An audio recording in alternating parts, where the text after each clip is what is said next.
and then ride to the mountains to see our grandkids and go Christmas.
Good morning. Welcome to our swearing-in ceremony with respect to the Halifax County Board of Commissioners, and welcome to our newly elected or re-elected commissioners. This being the first Monday in December following the November election, this is the time for which newly elected commissioners are to take the oath of office, and we will do that before any other business. At this time, I'd like to call to the podium Reverend Turner White of Mary Chapel Church in Scotland Neck. Reverend White, thank you for being here. He is going to give us our invocation, and after which we will do the Pledge of Allegiance. So all of those who would like to join us, please stand at this time. And Reverend White, we're at your disposal. Praise the Lord, everybody. Indeed, it's a blessing to be a part of this great gathering, to stand before this great board of commission of Halifax County, being led by Chairman Bryant and all these elected officials, understanding that we can't do nothing without God. So let us pray and let us invoke His Spirit. Spirit of the living God, we come right now and say thank you. I want to thank you for your grace. I want to thank you for your mercy. I want to thank you, Father, for another opportunity, Lord, to just come together one more time to be about your business. Spirit of the living God, we stand right now, Father God, within the presence of all these eyewitnesses, Father God, understanding that all of these elected officials came from you. They was appointed and anointed by you. This day was meant, Father God, to be done right now at this said time. So right now, Spirit of the living God, as you did so much for Solomon, do for these elected officials.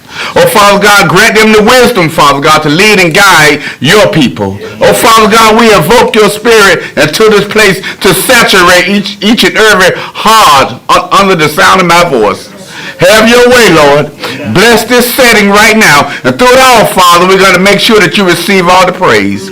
We're going to make sure that you receive all of the glory. In Jesus' name we do pray, and let every heart say, Amen. Amen. Amen. Yes, sir. I pledge Allegiance to the flag of the United States of America and to the republic for which it stands, one nation, under God, indivisible, with liberty and justice for all. thank you. Be seated.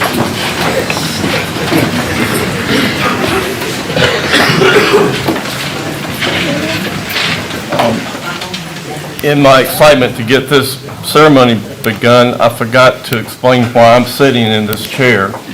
We have a lot of traditions here in Halifax County, and one of them seems to be that each December during the swearing-in and the organizational meeting, the county attorney presides.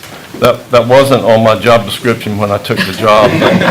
I didn't argue with it about where that came from or why we do it, but I'm glad to do that. At this time, I'm going to introduce Judge W. Turner Stevenson III. If you'll come to the podium, and at the appropriate time, he'll administer the oath of office. Judge Stevenson was a former county attorney for many years with Halifax County. He has been on the district court bench for 18 years this fall. He's a longtime friend of mine because we came to Halifax County at about the same, well, he's always been here, but we came to the bar at about the same time. And I am delighted to tell you all that I have it on good authority that Judge Stevenson is going to be appointed our next Chief District Court Judge, which we're very, very glad to. Thank you. So Judge Stevenson, thank you. Also, you're a tradition, I know, in doing this. You've done this for many years for us, and we certainly appreciate it. It's a privilege. Thank you. I am, at my leave, since I'm in this chair, have decided that we will do the oath of office for each newly elected commissioner in alphabetical order. If anyone has a problem with that, they have to argue with the Greeks because I didn't make up the alphabet. So that seemed pretty safe. So this time I'll call for Mr. Vernon J. Bryant to take the oath of office on his next term of office as commissioner. I'm going to ask my wife, daughter, and granddaughter to come up. Ask my wife to hold the Bible, and I'm going to try to hold the baby, and Tim is going to stand here in case I mess up.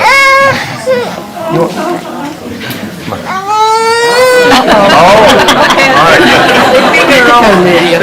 Where do you stand? You want to hold? Okay, stay there. You good. Do you, Vernon J. Bryant, solemnly swear that you will support and maintain the Constitution and laws of the United States and the Constitution and laws of North Carolina, not inconsistent therewith, and that you will faithfully discharge the duties of your office as County Commissioner, so help you God? I do.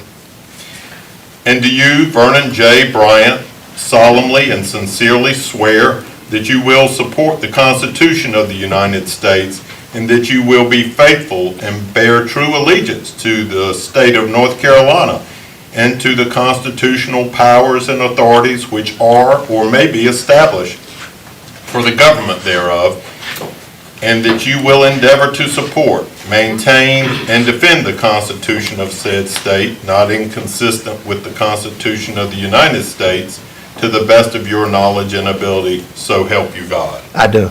Congratulations. Thank you, Judge Stone. Thank you. We can applaud.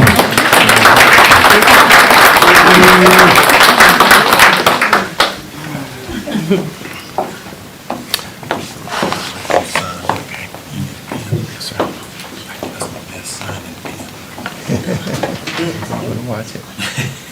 I'm holding the camera. Just one copy, right? Yeah. Thank you. Thank you. Commissioner Bryant, I don't know if you want to say a few words or introduce anyone else who may be here with you. At your pleasure. Yes, sir, I'll probably say that for later. Thank you. I'll next ask to the podium Ms. Shanoa Richardson Davis to take her oath of office. And what I'd like to take the liberty of saying about Ms. Davis is that she is our first elected member of the Halifax tribe to the Board of Commissioners.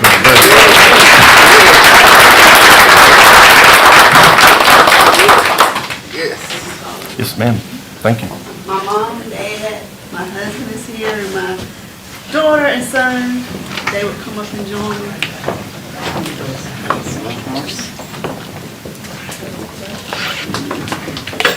My mom's gonna hold a Bible.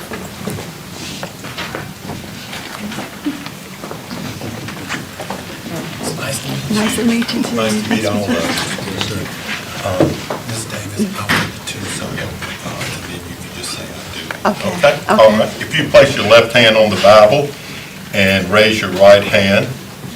Do you, Shanoa Richardson Davis, solemnly swear that you will support and maintain the Constitution and laws of the United States and the Constitution and laws of North Carolina, not inconsistent therewith, and that you will faithfully discharge the duties of your office as County Commissioner, so help you God? I do. And do you, Shanoa Richardson Davis, solemnly and sincerely swear that you will support the Constitution of the United States and that you will be faithful and bear true allegiance to the state of North Carolina and to the constitutional powers and authorities which are or may be established for the government thereof, and that you will endeavor to support, maintain, and defend the Constitution of said state, not inconsistent with the Constitution of the United States, to the best of your knowledge and ability, so help you God? I do. Congratulations. Thank you.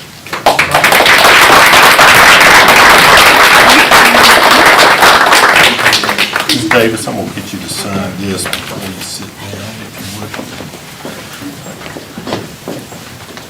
Great. Would you just sign that?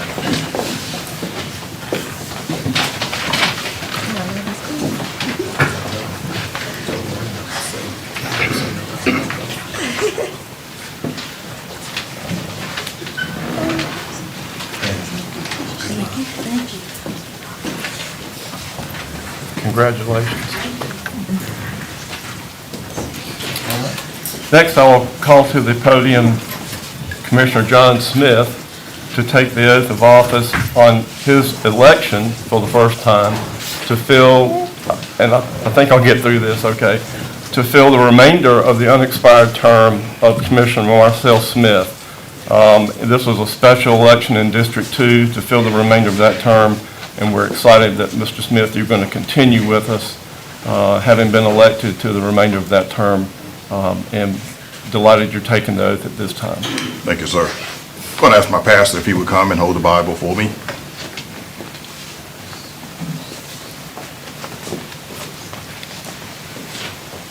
Good morning, Mr. Smith. Good morning, Judge Stevenson. If you'd raise your right hand, please. Do you, John Smith, solemnly swear that you will support and maintain the Constitution and laws of the United States and the Constitution and laws of North Carolina not inconsistent therewith, and that you will faithfully discharge the duties of your office as County Commissioner, so help you God? I do.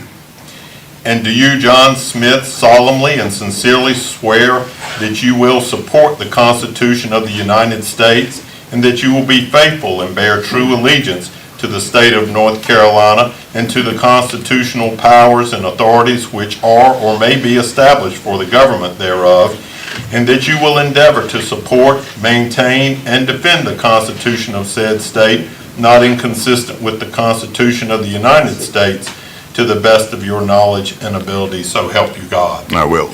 Congratulations. Thank you, sir. Thank you. And we're not going to have any kissing going on now.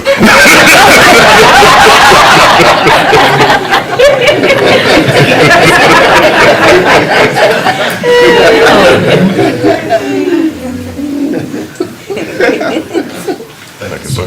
Thank you. And last, and you know not least, Sammy, my colleague and up the street neighbor, Mr. Sammy D. Webb, to take the oath of office on his election to Commissioner at Large. Ms. Webb? If I can take a bit of personal privilege, it really is, it's always a great honor for me to do this and to be back here and be among the county commissioners and in this room and all the staff that are my friends. It really is a great privilege today to swear in my friend Sammy Webb. He practices in front of me weekly and is an excellent attorney, and I know he'll be an excellent county commissioner. Halifax County is lucky to have him, so. Patricia, like, come up. That's my sister. Don't cry. All right. All right. Yes, Sammy, if you'll place your left hand on the Bible and raise your right.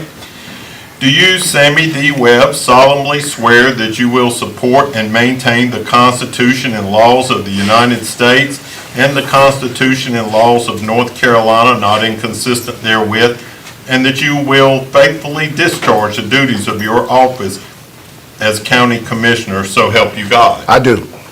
And do you, Sammy D. Webb, solemnly and sincerely swear that you will support the Constitution of the United States and that you will be faithful and bear true allegiance to the state of North Carolina and to the constitutional powers and authorities which are or may be established for the government thereof, and that you will endeavor to support, maintain, and defend the Constitution of said state, not inconsistent with the Constitution of the United States, to the best of your knowledge and ability, so help you God? I do. Congratulations. Thank you, Judge.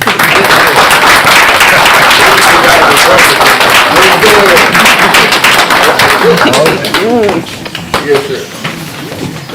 All right.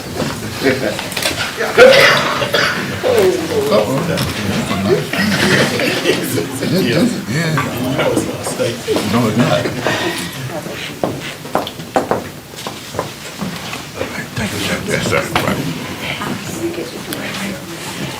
And it just dawned on me that I now have two commissioners who live within a block of my house. I'm going to be making a lot of deliveries. Yeah. Nowhere to go, nowhere to hide. Well, congratulations, everyone. You're now duly sworn, and we're all here as commissioners ready to conduct business.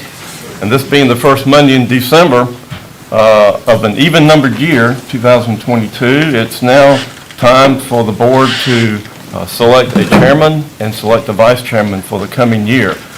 So I call this meeting to order for that purpose. And at this time, I'll entertain a motion from any commissioner as to your selection for chairman for the ensuing year. Go ahead, Mr. Smith. Attorney Rollins, I would like to place Commissioner Vernon Bryant's name as chair, to serve as chairman of the Board of Commissioners. Second that motion. I have a motion and a second for Commissioner Bryant to be our chairman for this year. Is there any discussion about that before I call for a vote on the motion? Hearing none, I will call for a motion. All in favor, say aye. Aye. Any opposed, like sign? Congratulations, Mr. Chairman. You can take this seat in just a minute. I know you'll be glad, thank you. You can tell I'm getting more nervous by the minute. The clock is ticking back there. I'll also ask at this time from any commissioner a motion considering your selection for a vice chairman to serve in the absence or in the event of incapacity of the chairman. So I'll entertain a motion at this time. Mr. Acting Chair, I would like to nominate Linda Brewer as vice chair. I have a motion for Ms. Brewer as vice chair. Is there a second? I second the motion. I have a motion and a second. Would anyone like to have any discussion before I call for a vote on that motion? Hearing none, all in favor? Aye. Aye. Any opposed, like sign? Congratulations, Thank you. Vice Chairman. At this time, Mr. Chairman, I'll be glad to switch places with you. And, Yes, and everyone just bear with us for a few minutes, please.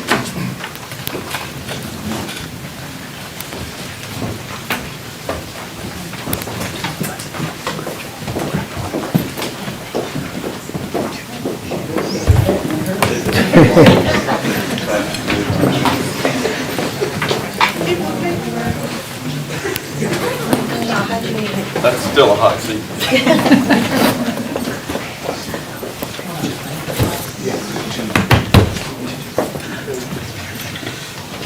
She thinks of everything.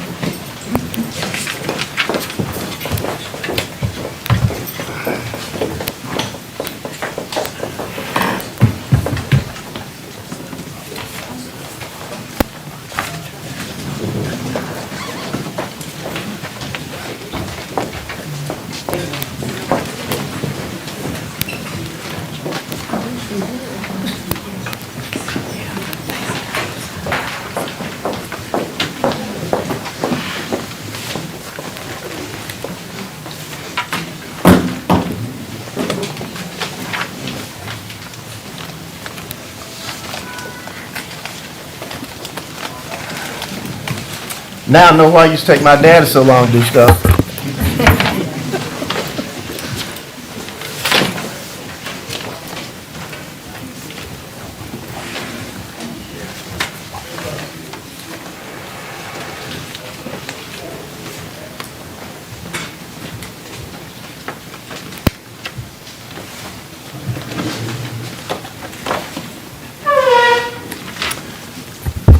Okay, good morning. Good morning. The Halifax County Board of Commissioners meeting will officially come to order at this time. I do want to thank all the participants thus far who took a part in this, namely Attorney Rollins, who acted as the temporary chair.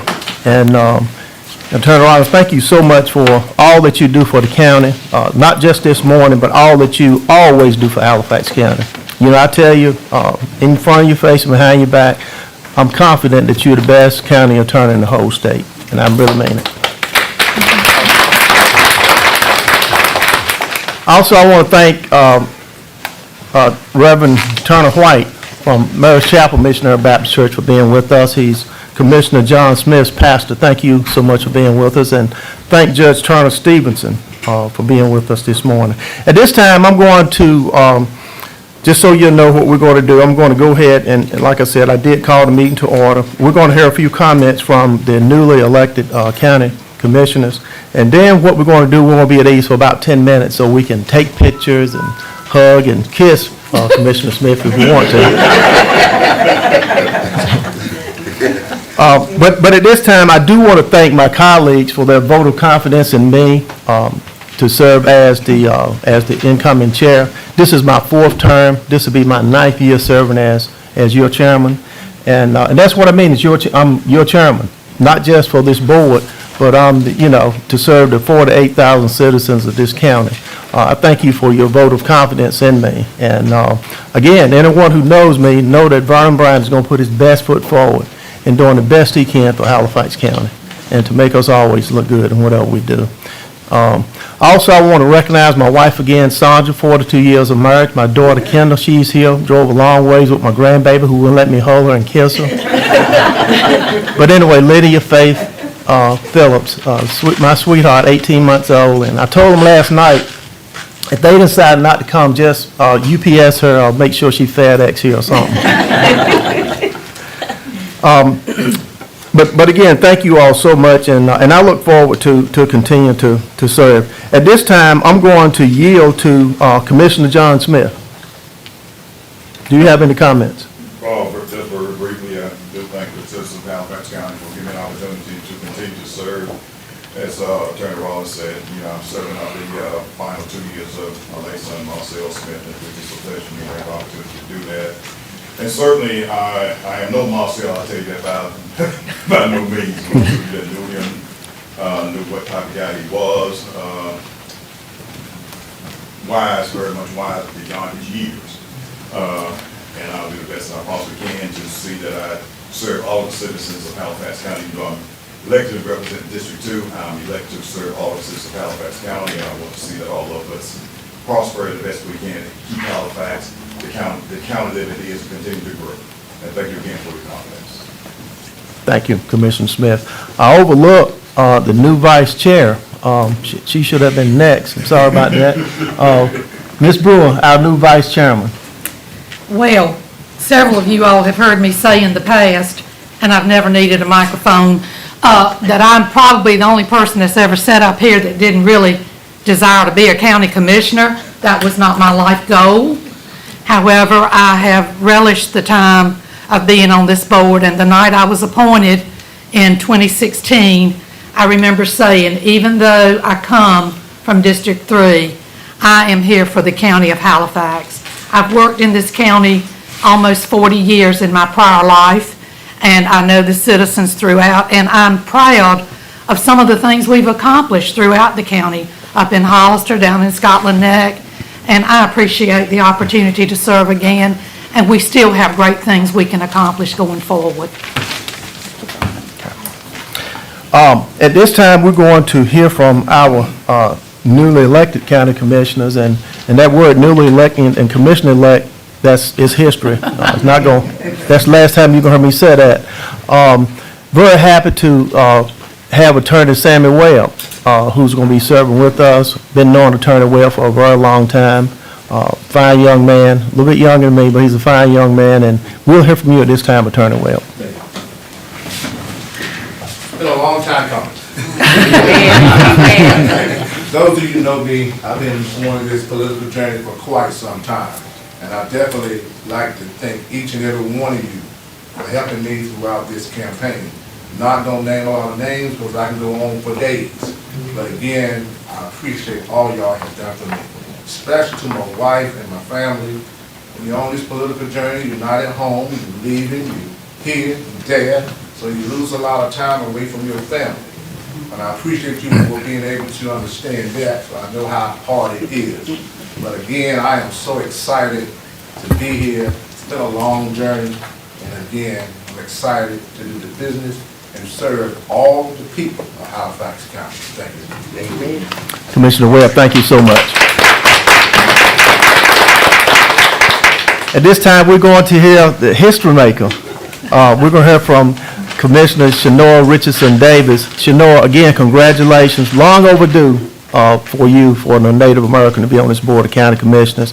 You know, I've always said, and you're going to hear me say it a lot, I'm a firm believer that this board, as well as the 40 or 50 boards that we appoint, should look like the county. Now we're getting close to looking like Halifax County. Ms. Davis, Commissioner Davis. we'll hear from you. Just like to take a moment to, I'm trying to get to this, not getting emotional. But just thank you all for your support. I have a lot of family here, today in support, and they have supported me since I've come up through the years. And then I was also, this is my first time out in the political arena, but I also made a lot of new friends and family, and that has supported me along the way and been mentors to me. So I do appreciate that, and I thank you for all your help and support during this campaign. Just want to take a moment. This necklace that I'm wearing is my grandma Velma necklace, and we lost her to dementia in June of this year. So she is represented here. I stand on a lot of strong Native women, their shoulders, and they've supported me throughout the years. So I just want to call her name. I want to give thanks to my husband. I don't tell him enough, but he's my hero. He has shown what it takes. He's facing difficulties, and he's always come through those. So I'm very proud to be his wife. And love him dearly. And I want to say thank you to my son, Noah, and daughter, Jayla. They're here. And my mom and my dad. Without them, I wouldn't be here. And they've always supported me, no matter what. So I do appreciate that. And then I see a lot of great aunts and uncles out there, and cousins and friends. And just thank you all for your support and love throughout the years.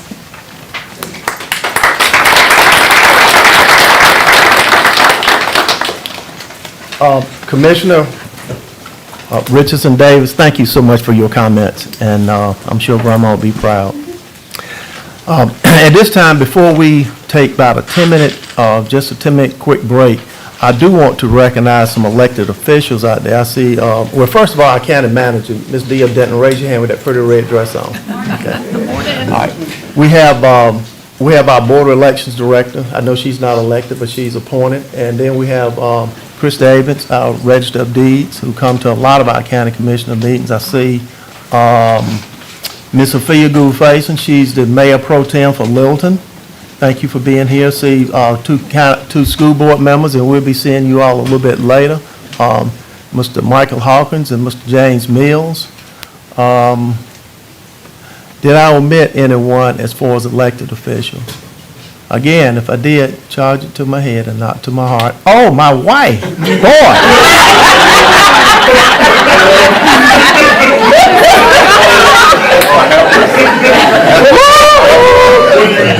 He's gonna get lunch. John, I'm gonna have to come stay with you tonight.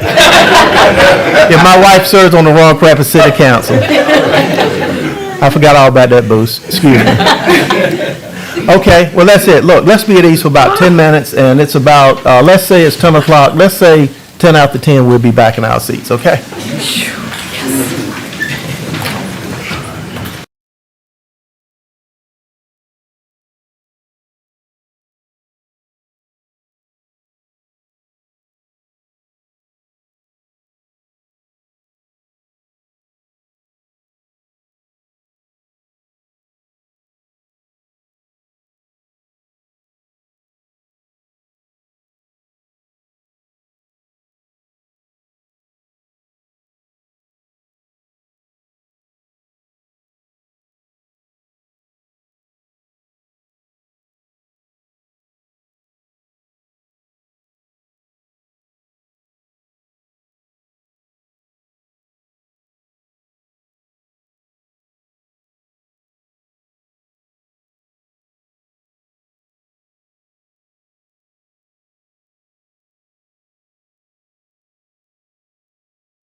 You know, we've done the invocation and pledge of allegiance. I've called the meeting to order. I trust that the commissioners have had a chance to review the adoption of the agenda. What is your pleasure in regards to the adoption of the agenda? Move approval. Motion made by Vice Chair Brewer, second by Commissioner Johnson. Any further discussion? All those in favor by the sign aye. Aye. All opposed? Just so Commissioner Richardson Davis and Commissioner Webb will know, the reason that you're sitting there down low is because of this COVID situation. And also, we got our county attorney as well as the county manager that sits out too. We're just trying to spread out. And, but anyway, eventually in the future, we all gonna be back up here, hopefully together, you know, whenever this COVID, you know, get passed. But that's why we're sitting like this. Because normally not only the two of you, but the county manager and also the county attorney will be sent up here as well. Just wanted you to know that. Okay, did I carry that motion? I did, okay. The next item on the agenda is the conflict of interest. In accordance with the Halifax County Board of Commissioners Rules of Procedure and the North Carolina General Statute, Section 153A-44, it is the duty of every member present to vote on all matters coming before the board unless there is a conflict of interest as determined by the board or by law. Does any board member have a known conflict of interest with respect to any matters coming before the board today? Commissioner Johnson. No conflict. Commissioner Brewer. No conflict. No conflict. Commissioner Smith. No conflict. Commissioner Richardson Davis. No conflict. And Commissioner Webb. No conflict. Madam Clerk, let the record so reflect that there aren't any conflict with the 6 commissioners that are present. Yes, sir. Next item is the consent agenda. We have two items on the consent agenda. We have item A, deals with budget amendments. Item B, property tax collection, refund, and releases, November 2022. Are there any questions or comments from the commissioners in regards to item A or item B? If not, at your pleasure, I will so entertain a motion. So move for adoption. Second. Motion by Commissioner Johnson, second by Commissioner Smith. Any further discussion? All those in favor by the sign aye. Aye. All opposed, like sign. Madam Clerk, do we have anyone to sign up for public comment? There are no public comments. Okay. Since there aren't any public comments, you know, we'll just skip over that. Just for the Commissioners Webb and Richardson Davis, if we have any public comments, you know, I have a statement that I will read, and then they'll come up and talk for, is it 3 minutes, right? Yes. Okay, 3 minutes, but we don't have anyone to sign up today, and that's at the first meeting in the month, is when we have that. Just as an FYI. Next item, item 3, we have agenda items. And we have item A, which is the fiscal year 2021-2022 audit report. Tim Lyons, partner, we'll hear from you at this time. And you've been waiting patient, we appreciate that. You know, we just had a little organization things and a lot of families, but anyway, I'm sure you understand, but thank you for your patience. I certainly do. Mayor, they gonna put up on the screen? This button that says blank screen, touch that, and the screen will come on.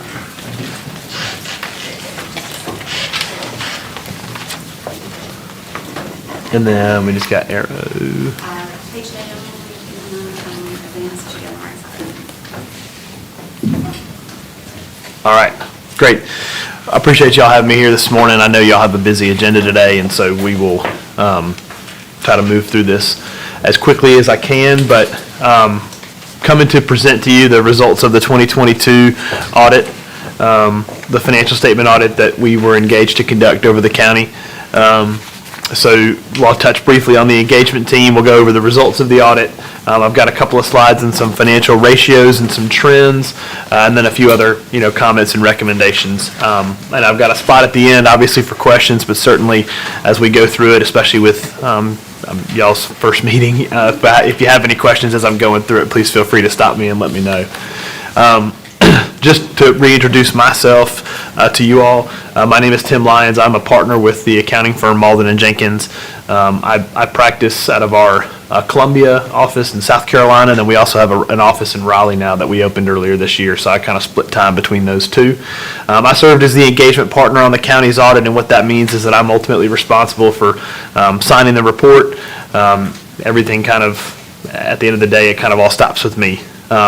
Every one of our audits goes through a second independent quality control review before it is issued. We have another member of our governmental practice, which, as you can see from the slide there, serving governments is a large part of what we do. It's what I spend the entire time, my entire year doing, is serving governments. And so when we get ready to issue an audit, we send it to a second quality control reviewer in our governmental practice who has nothing else to do with the engagement at all. James Bentz, who actually used to be the engagement partner on the county's audit, serves in that role, and I'm thankful for that because he's not involved in the engagement at all, but he does know the county and knows the county's finances, and so he always asks me and Mary good, tough questions as we're trying to get done and wrap up. And then I have a great teammate named Leanne who served as the engagement director, kind of a senior manager type role. She's sort of the quarterback with the engagement team as we move kind of through the engagement. So the results of the audit, our responsibility when we're engaged to conduct the audit, we have to perform the audit in accordance with auditing standards generally accepted in the U.S. as well as in accordance with government auditing standards. Those standards apply because we have to conduct what is known as a single audit. The county's audit entails both a financial statement audit, but also an audit of its expenditures of federal and state awards. And so there's a lot of different rules and regulations that we have to follow. The biggest thing that I try to point out in this section here is that the financial statements are the responsibility of the county's management. Our responsibility is to audit them and to express an opinion on them. We will be issuing an unmodified opinion on the county's financial statements. An unmodified opinion is a fancy accounting and auditing term for a clean opinion. There's no higher or better opinion that you can get. It's just that the opinion says that the financial statements are considered to present fairly the county's net position, the results of its operations, and its cash flows for the fiscal year ended June the 30th of 2022. Mr. Lyons, you said we could ask questions. Yes, ma'am. And I'd like to make a statement first, and my statement is, after I read the bottom of page 3, I couldn't go any further. It said unmodified. That was what I wanted to see. Sure. But my question is, when will we get the entire audit report? We will have it to you all before Christmas. We will have the finalized annual comprehensive financial report, the ACFR. We'll have that before Christmas. Thank you. Yes, ma'am. The next few slides are what are known as our required communications. These are communications that we have to submit to you all in writing, and so I'm not going to go through here and read every single one of these, but I do think that a few of these are important to point out when we present the results of the audit to the governing bodies. Underneath that, significant accounting policies, that fourth bullet point about new accounting standards. We did have to implement a new standard this year, statement number 87 about leases. This standard applies to all governments, and so this is not just Halifax County, but this is all governments that are implementing this standard. And what it did was it changed how we show leases. In the past, especially with leases that were considered to be operating leases, which I'm not going to get into all the accounting stuff. That's not what y'all want me to do today. But with operating leases, we used to just record payments if we were the one renting it out, we would record the revenue, or if we were the ones that were renting it, we would record the expense, and that was kind of it. But now, under these new accounting rules, we have to record these right-to-use assets and these lease liabilities. The interesting thing about it is that it doesn't really impact the bottom line. We're just kind of recording assets and offsetting liabilities to show right-to-use assets that the county has in future years, and the liability to make those payments as the contract goes along. So that is a new accounting standard, and is different. If you were to look at the 2021 report and compare it to 22, you would notice that difference. Our relationship with management, I think it's important for the board to hear from the auditor that we have received full cooperation from the county's management and staff. We ask for a lot of things, and every year it seems that the list of things we ask for continues to get longer and longer. I'm sure Mary and her team can tell you that. But we ask for a lot of documents. We ask for access to a lot of different people, depending upon the number of compliance and award audits we have to do. We have to talk to people in all different departments of the county, and we've received full cooperation from county and from management and staff. We never felt like we were being restricted to access or had a delay in getting records or anything like that. So I think it's important to point out to the governing board. And then I also like to point out this last slide about auditor independence. We have to be independent of the county in order to express our opinion on the financial statements. Not only do we have to be independent with our own professional standards, which govern the CPA licensing process and all of that stuff, but we also have to be independent in accordance with government auditing standards, which make it even stricter about things that we can and cannot do for the county. So I think it's important to point out that we were and remain independent of the county.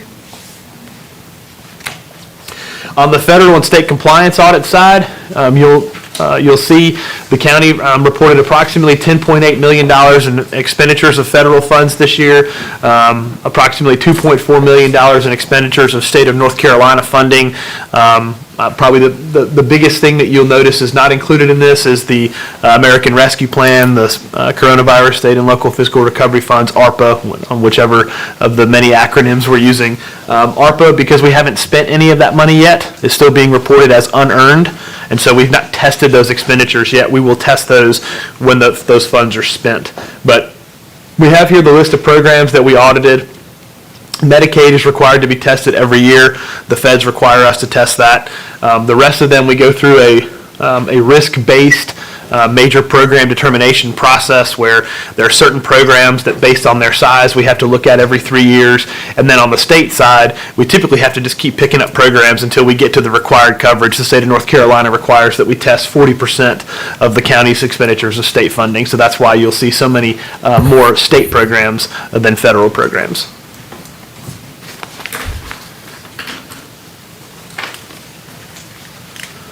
A couple of slides here on fund balance.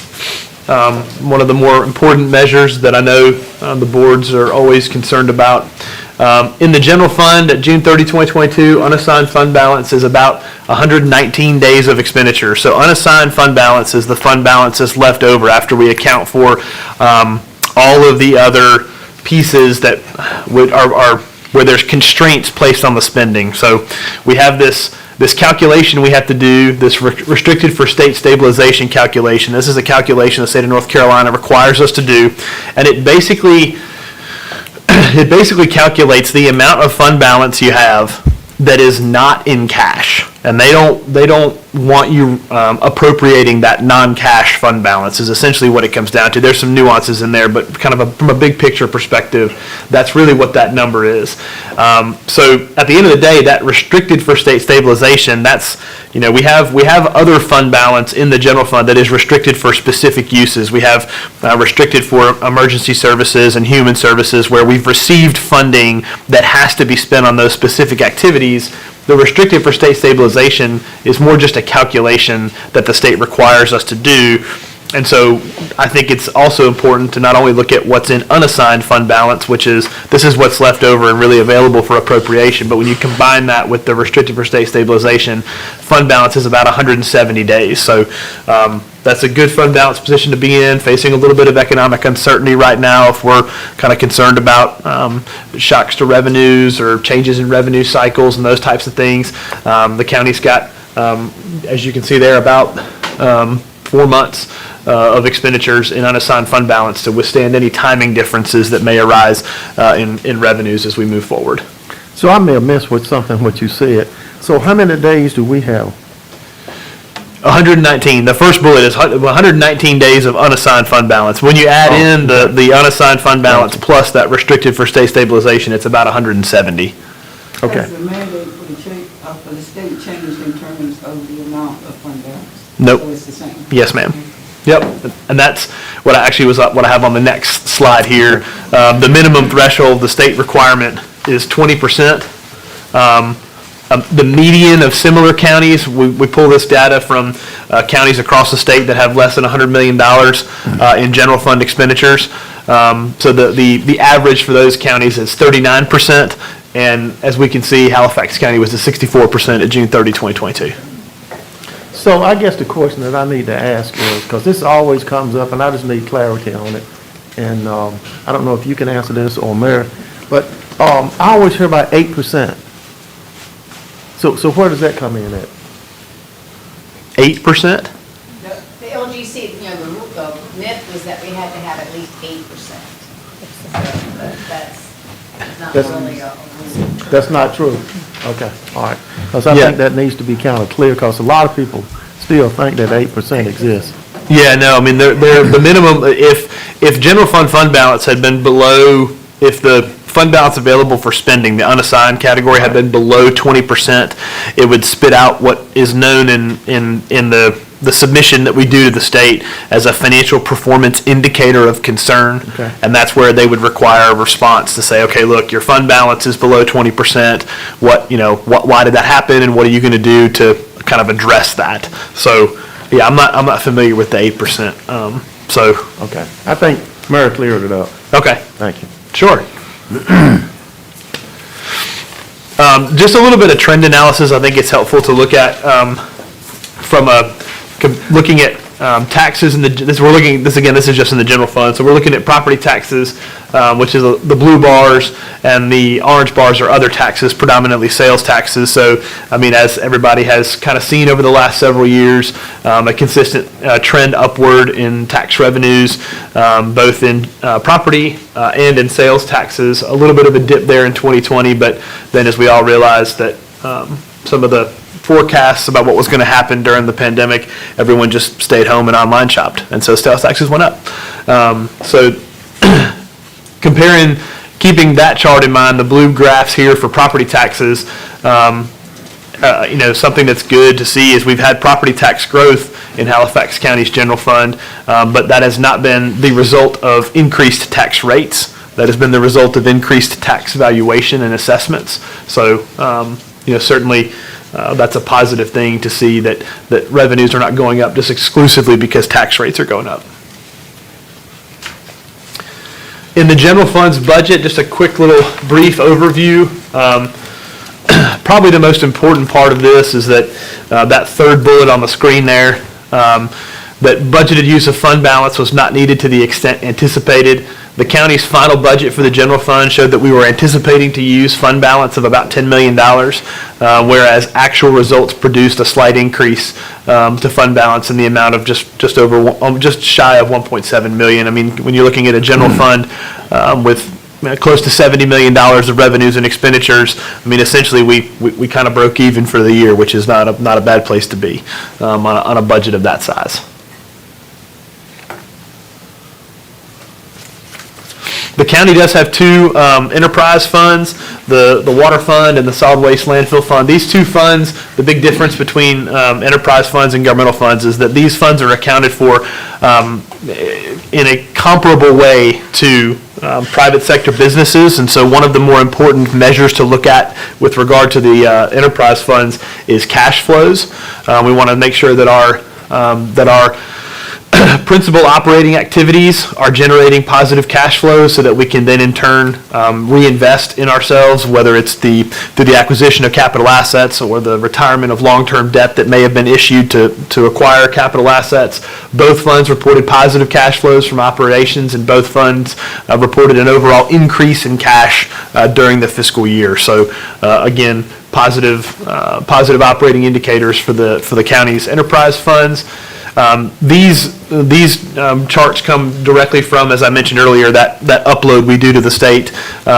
They do a quick ratio calculation for water and sewer funds, which a quick ratio is just looking at, do you owe more for your bills than you have cash on hand? at any point in time. And so the state requires the quick ratio to be at least 1. Okay, we at least have enough cash in the bank now to cover bills that are due now, our, trade accounts payable and paying our employees and those types of things. And so they require that it to be at least 1, and the county's was 2.95 at June 30, 2022. So about the same place that it was in the previous year.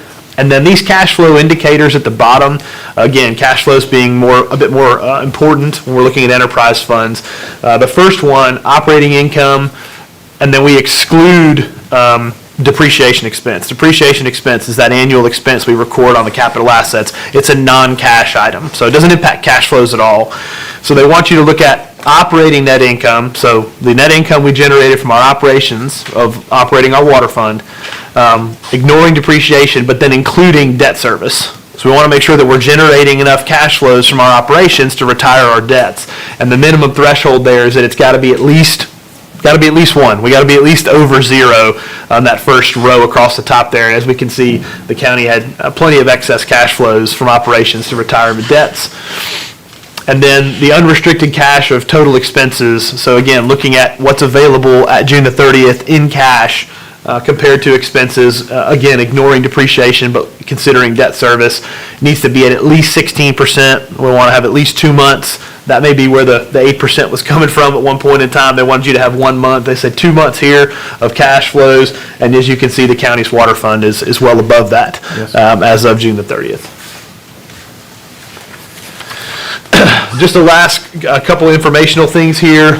When we submit the report, we'll have to do the amended audit contract. If we don't turn it in by December the 1st, they ask for us to amend the contract, and we've got that in front of y'all today. We have 2 new accounting standards, and I could sit up here and talk about this for a while, but I know that's not what y'all want me to do. But we have some new accounting standards we're going to work with Mary and her team on implementing. The compensated absences one was newly issued, and that's really going to change how governments recognize liabilities for accrued leave. In the past, we had this concept of vested versus non-vested. If it didn't follow the employee, we didn't record a liability for it. But now the GASB, the Governmental Accounting Standards Board, has kind of changed that and said, look, if it's more likely than not to be settled by cash or through other means, then we've got to record a liability for it. So we're going to see most people's liabilities rising for compensated absences. And then as a reminder for those of y'all that I've been up here in front of before, and then for our new commissioners, we do quarterly continuing education for all of our governmental clients. Some of it is very technically accounting focused, and we did one last week on cybersecurity and some other things. So if you have any interest in being on that mailing list, Mary can let me know, and I can make sure to add you to that list. And with that, I'm happy to take any questions that y'all have. Okay, any questions or comments from any commissioners? Commissioner Johnson, I see you pulling the mask down. Mr. Lyons, my question is this, currently, the COVID funds had no impact on this audit. That's correct. Okay. Will it at some time? Yes. Okay. Mm-hmm. How will that be done? So when we look at the compliance auditing, I mean, really the biggest impact from an audit perspective is going to be when we have to test that the county spent the money in accordance with the program. And that doesn't get triggered until the funds are officially spent. Right now, the county has received its they're referring to it as the tranches, 2 tranches of its ARPA funds. And because we have not identified what we're going to do with it, how we're going to spend it, they're still just sitting on the balance sheet as cash and as an unearned revenue, which is just an accounting term for we received this money, we haven't officially decided how we're going to spend it. Once that happens and the funds are officially used, then from an audit perspective, then it'll trigger that federal compliance audit, and we'll test the expenditures of those funds at that time. So for this audit, all we really did was make sure that obviously it's a big number, 9.545 million. So we tested those cash receipts, and we said, okay, we want to see when that money came in. But aside from just testing it and then making sure we've got it in the right fund. There was not a big impact on this year's audit with regard to the ARPA money. Okay, questions or comments from any other commissioners? Ms. Denton, do you know if our IT director is on his list about the cybersecurity? I think we've made him aware, but we'll confirm it. Okay, all right, I think it'd be probably good if he's on there. The other thing I want to mention, I think you need something from us because you may not be in compliance with the December 1 deadline. You need an amendment to that? That's correct. Yes, Okay, sir. what kind of language do you need from us on that? And Oh, I think Mary and I have already worked together on the actual little form for the LGC. Andrea has the Okay. audit amendment, the contract amendment form for y'all to sign. Okay, so we don't need to, do we need to take action formally here? Make a or- motion to amend the contract to extend it to December 31st. Okay, can I get a motion to what the finance director just said? from So someone? moved. Okay, motion from the Vice Chair Brewer, second by Commissioner Johnson. Any further discussion? All those in favor by the sign aye. All opposed? Okay. Does that conclude you? Thank you so much. Absolutely. Do Appreciate y'all having me here. Yes, sir, and thank you for your patience today, too. Oh, absolutely. Thank you. Okay, yes, ma'am. Usually accept all. Okay, all right, can I get a motion for that? Accept the audit. I so moved. Okay, motion by Commissioner Smith, is there a second? Second by Commissioner Richardson Davis. Any further discussion? All those in favor by the sign aye. Aye. All opposed? Now, for clarification, Madam Clerk, we did, that was two separate things, right? Yes. Okay, all right, just want to make sure. Ms. Johnson, you, I have a question for Mayor. It is a hypothetical question, and She- I know it's not gonna happen. hold on for a So let second, me Ms. ask it Ms. again. Johnson. The COVID money, Mary, Commissioner Johnson's asking a question. Okay, yes, ma'am? hypothetical, the COVID money that we have not spent, has the state said if we don't spend it all, we can put some in the fund balance? Right now, because we are under the $10 million, we fall into the revenue replacement, which means that we can sweep it all over into the general fund and fund balance. Okay. It wasn't hypothetical after all. No, it was a good question. It's a great question. Yep, If I could clarify or add to that, yes, sir. what you may recall is that you adopted a grant project ordinance earlier this year that you were going to use your ARPA funds as revenue replacement, and you've identified various departments and salaries and benefits that you were going to use it for. And in that sense, that will free up other general fund monies for you to use for other purposes. But you've actually have a grant project ordinance that identified most of the money being used for revenue replacement for salaries and benefits, some to be used as revenue replacement for broadband, if we can ever get to a point where we can do it. But, and then a smaller amount for, what do you call it? HR about the? Emergency paid sick leave. I want one at a time. Emergency paid sick leave. Emergency paid sick leave. I think it was $500,000. $200,000? Don't, listen to anything I say about numbers. I like your math. But a small amount was for emergency paid sick leave, some for broadband, and the bulk of it for salaries and benefits. Just to refresh about what we'd actually done with your grant project ordinance. Okay. All right, very good, thank you for that. All right, okay, move right along. Next item is the Halifax County Parks and Recreation Advisory Board update. We're here from Mr. Chester Williams, Parks and Recreation Board Chairman. Good morning. Good morning, Board of Commissioners, Halifax County management staff, and residents. I would like to invite up Wade McMillan, who is our co-chair of the Parks and Rec Advisory Board, to help co-facilitate this presentation today.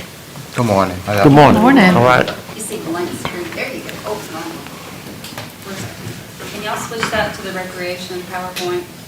Have that. Didn't get that. We got it. Well, We do have it in yes, our, online. yeah, we do have it in the our agenda. packets and online. Yeah, we got it. Yep. Good beans? I can just talk. Yes.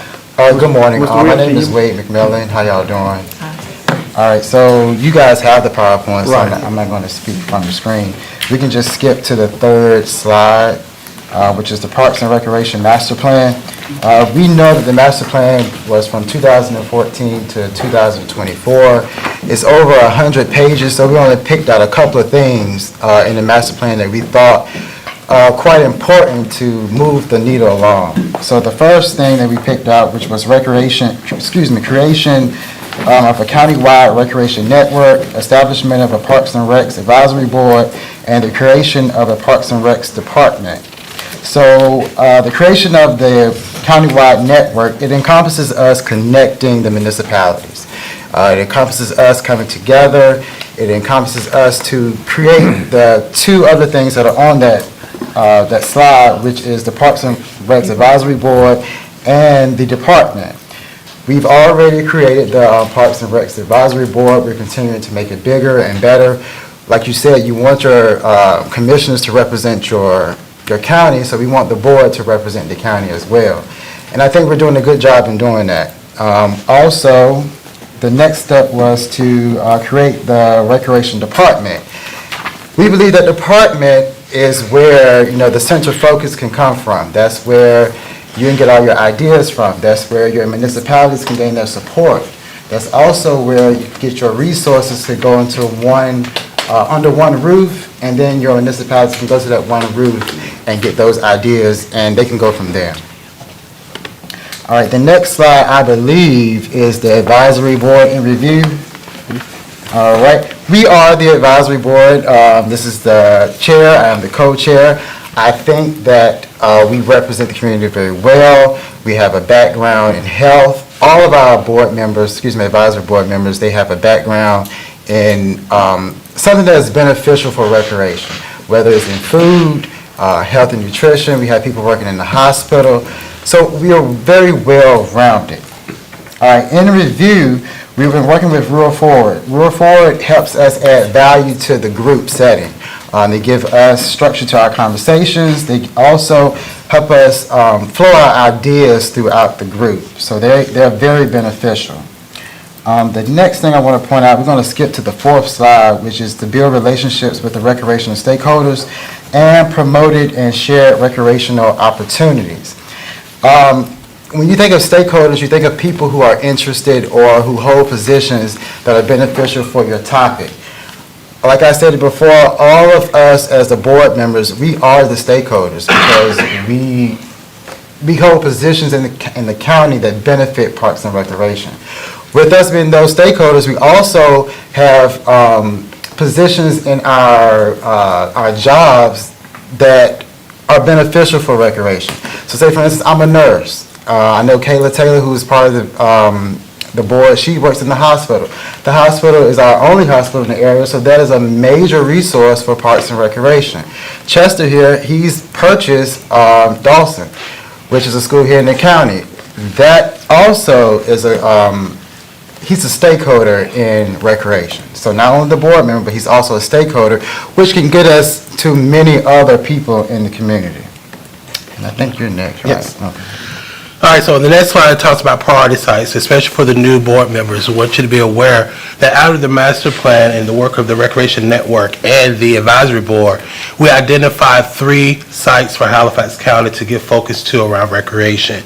One being the Southeastern Halifax Community Park for the southeastern part of the county, the 4-H site to be a district site for the northern part of the county, and of course, we're fortunate to have a state park at Meetup Mountain State Park to focus energy there for the western part of this county. So with that, I will go through each one to highlight some things that have come along the way. So for the Southeastern Halifax Community Park, we're considering the former Dawson School site. As you heard Wade say that ABC2 did purchase Dawson School, but this is a proposed site for the Southeastern Park to have a community park, as well as PATCH, the Partnership Approach to Community Health, which was a group that was formulated by the advisory board to center around the energy around the southeastern part of the county to bring this energy to life around recreation. Also exploring partnership with a hub model, as you always hear, Dawson Resiliency Hub, to have a hub model to bring resources, because when we think about recreation, we have to be a little untraditional in Halifax County because we are untraditional. So we have to redefine what recreation is to be able to cross-pollinate towards economic development, talking about job security, talking about food, talking about recreation in that context. And then also potential site for the countywide park there. For Meetup Mountain, they've completed the nature-based playground area. I know many of you participated in that ribbon cutting, which was absolutely amazing and beautiful.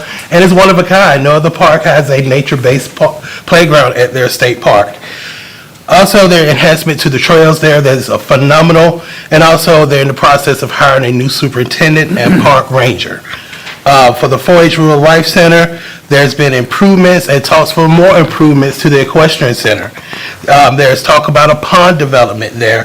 Intergenerational fitness park, as we have seen come to life and looking amazing.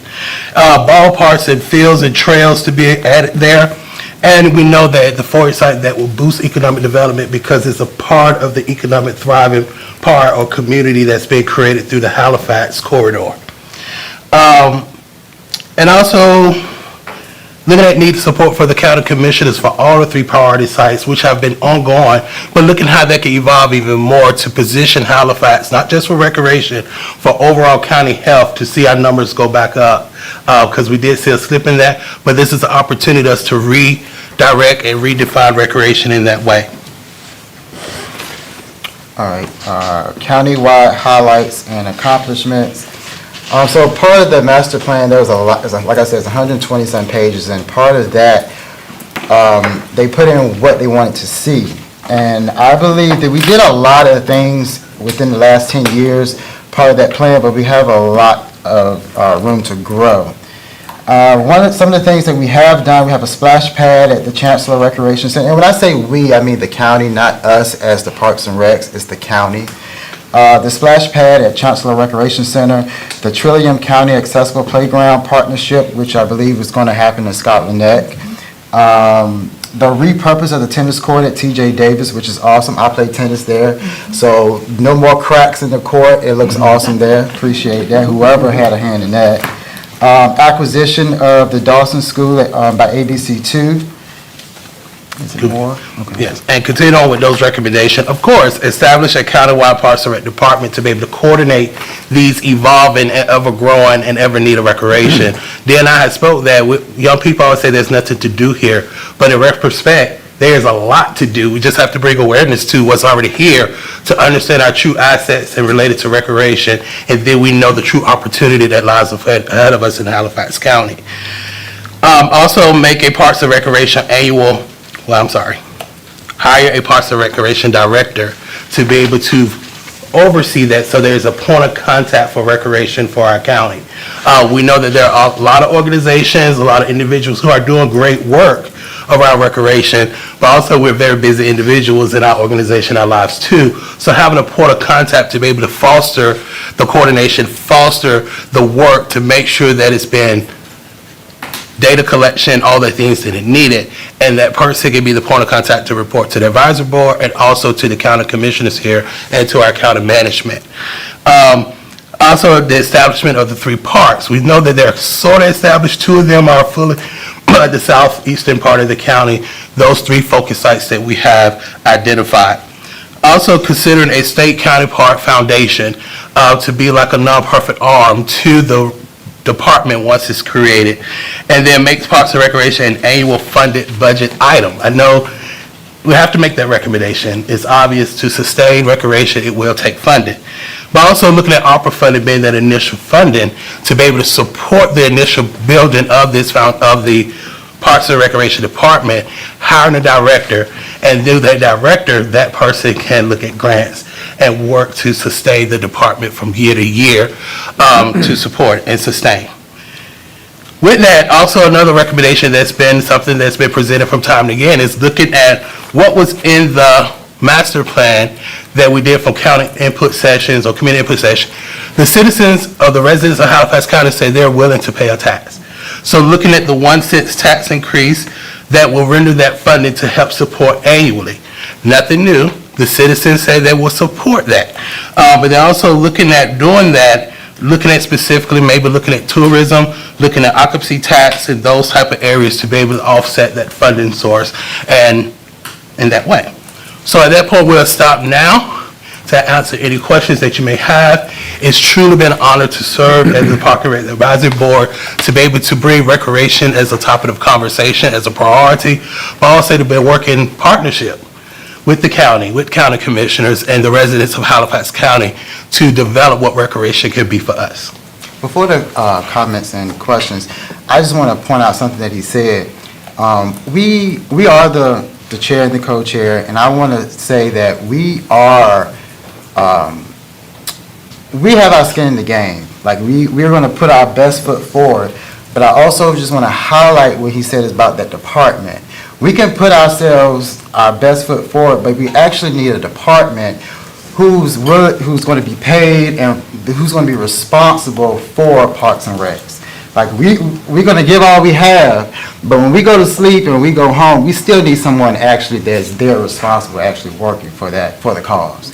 So I do want to highlight to that department is very much needed just to add substance to what we're already doing, what we're all as communities already doing. Commissioner Webb, I think I did see your hand. Yes, I got one question. You mentioned that citizens would support a 1% tax increase. Where did you get that information from? Cool beans. So not necessarily 1%. It was never a dollar amount. That was the recommendation from the advisory board in our discussion. But in the master plan, it is stated there through the community input sessions, that was a question asked to the residents and citizens during the session, and the citizens, we said that we will support through a tax increase, and it's in the countywide master plan. So it's not a specific number, No. a poll or something? Correct. Thank you. Yes, Okay. ma'am. When was that study done? When was that done? That was done back in 2012 to 2014. I knew before- I was not familiar Yes. with it, is why I asked. Thank you, Chester. Okay, Yes, ma'am. Commissioner Davis, Richardson Davis. I would just like to say, I feel like this is needed in our county. As a mom of young adults, when they were in school, they did not have this opportunity to participate in extracurricular activities within the county. I had to drive at least 15 miles to get them involved in football or, rec sports and things like that. So I really think that's needed here. And I would just make a suggestion that, I don't know who's on your board, the other board members, but try to make sure that we have representatives from the 3 school systems. Right. Because that's going to be once we get going, that's a way to share what's going on. They have that in Yes, ma'am. school systems and being able to share information with the citizens. And I do see, thinking ahead, the possibility, again, trying to have centers or places to meet in the rural areas that would sort of even it out. Right. For parents would be great too. And I sort of, in my area, I can see now, we're just foreseeing, hope I don't misspeak, but, if with the new Eastman comes, it's going to be K-8, maybe one of the schools might be closing, or that might be an excellent site to host a rec center for the community and surrounding areas. That's thoughts. Okay, anyone else?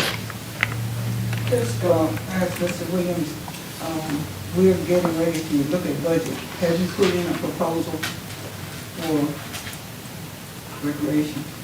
A formal proposal have not been set, but through the ARPA community input session, we really made a strong position for recreation for the initial funding to come from the ARPA funding, to be able to hire the director, establish the department, and then the creation of the department will happen with the director to save for, but no formal request for the budget. Did you put a number? The county manager and Okay, see what we need to do. all right, will do. Did you put a number with that for the ARPA funding though?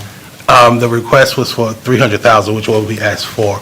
But from the community input session for ARPA, it was very beautiful to see the community come out. And there was also cross references of how recreation can play. As the advisory board making a statement for recreation in its entirety, but hearing from employees, possibility of benefits to be able to offer a recreation package, and also from the equestrian group, there are opportunities for recreation. That's why I keep saying we could redefine and define recreation for Halifax County because it will look different than a Wayne County and a Mecklenburg County. But we always been unique. We always been the standard, the blueprint for this state in terms of what we do in Halifax County. So I would definitely go with the county management to do a formal proposal. Yes, ma'am. Yes, ma'am. And this is purely for information. Where are we as far as Dawson School is concerned? I see where you have a proposal for Dawson, but what's actually happening there? Well, there are renovations that are happening in phases. We have started to do some programming out of there, of course, to the food bank work that we do there. ABC2 is a HSO, Human Service Organization for Medicaid with Access East. So we're providing prepared meals, produce boxes to Medicaid clients in Halifax, Northampton, Bertie, Martin, and Dawson is the central hub for that service in that program. We're starting to do work on the classrooms and the resiliency hub piece. We have storage there for generators as well as things that people need in emergency that they can request to use. So it's evolving, but we're still in phase one. Okay, sounds good. Thank you. And if you go there, you see some landscaping that's taking place. We're redoing the water so that we can have water established there. We have water now. So things like we had a summer camp. That was phenomenal. There are 40 to 50 participants that really enjoyed themselves this summer, provided a wonderful experience. So it's come to life for the community, as well as for a regional perspective with the regional work that we do at ABC2. But the community is absolutely fun to have Dawson revitalized in a way to support the community in this way. You're welcome. I will say he's doing a wonderful job. I'm trying to be a farmer. I'm a nurse. I'm trying to be a farmer too. So I'm starting off as a gardener and I'm growing my own produce. So I go through a lot of things I might throw away because I can't find somebody to give it to. This man here takes my produce from Tillery and right to Dawson. So it's right around the corner. So he has a great operation that's going on right in Enfield. Yes, ma'am. I have two questions. You're a 501c3, correct? Yes, ma'am. And as far as the children who attend, what about transportation? Awesome. How do we get these children to these sites? Well, we're very fortunate that Dawson is a community of community support, which is true throughout Halifax County. So many of the parents, they get together. But for the activities that we do for field trips, we provide a bus for them to get to those activities. I say that because in my travels around the county, I would notice at a school that I went to for a ball game, and there are no parents on the home team. I mean, and I couldn't comprehend it. And then I'm thinking, well, how do the children get to these activities? Right. It seems to me, and this is working out in this county forever, that transportation is an impediment to an awfully lot of things we'd like to do, just to get people where they would like to be. And that's a great part of recreation, to be able to address transportation too. I'm also working on my doctorate in public health, so that is my project I'm doing with Halifax County, the Council on Aging. I'm putting together the providers and trying to put the study together to see what we can do to combine the resources to better the transportation. It's particularly with the elderly, but we're going to expand that outside the elderly. Thank you. No problem. Okay. Anyone else? Yes, sir. I'd just like to say that I can personally testify that it is great work going on at Dawson School, and my hats off to Chester and those who are doing that work, because they do have activities going there constantly, and a lot of people in the community are benefiting from the things they have going on. To God be the glory. Thank you. Do appreciate your presentation, and, you said a lot, Mr. Williams, but, one of the things that you did state was, in retrospect, there's a lot, going on in the county, but it's just not have been brought to fruition, and you was acting right, folks, talk all the time, there's not anything to do in the county, and they're just as wrong as they can be. It's a lot going on. It just haven't been brought to the forefront. So, it's just, I know this, and of course, Ms. Denton and some of the staff know this, but, they are working on some things now in some of the direction that you're talking about. And, certainly, I'm not in a position to talk about it because, I don't know exactly where we are with a lot of things. I do know that that playground in Scarlet Neck is going to be immaculate. And really, we tried to spread that in all the places, but it just didn't work. So we had to end up targeting just one area, and it's going to be Scarlet Neck, which is a great place to do it at. We had also tried to split it up between there and 4-H, but it just didn't work the other way. But also, we got to think about that through all this, we got to think about we're in a poor county too. And we just got to be strategic and thoughtful about this whole process. Not saying it's not important, it is, but we just got to think real hard and deep into it. But it's already a lot of thought going into it through our county manager and also our assistant county manager. So anyway, thank you all so much. Anything else from any of the commissioners? I just want to say that they're so fortunate. I'm looking at, in addition to them, I'm looking at their committee, and they've got some people on that committee that are hard workers. You're exactly right. Wonderful. You're exactly right. We appreciate y'all. Okay, thank y'all so much. Thank you. Appreciate you. I gotta go, Chester. All right, at this time.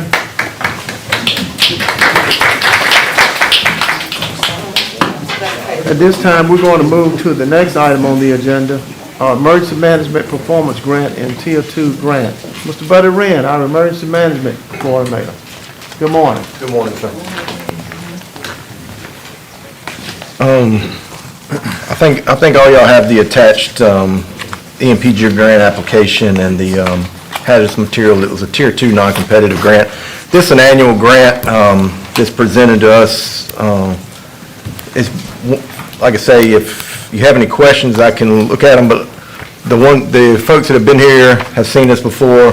If some of our new commissioners have any questions, we can address them at this time. But, and if not, I'd just ask for a motion to accept. I just had some clarification. Okay. Reading through the report. Could you just sort of describe some of the activities, the optional activities? Okay, so optional activities are listed in the actual grant application, and we select these on an annual basis. So we keep an active LEPC, which is our local emergency preparedness committee.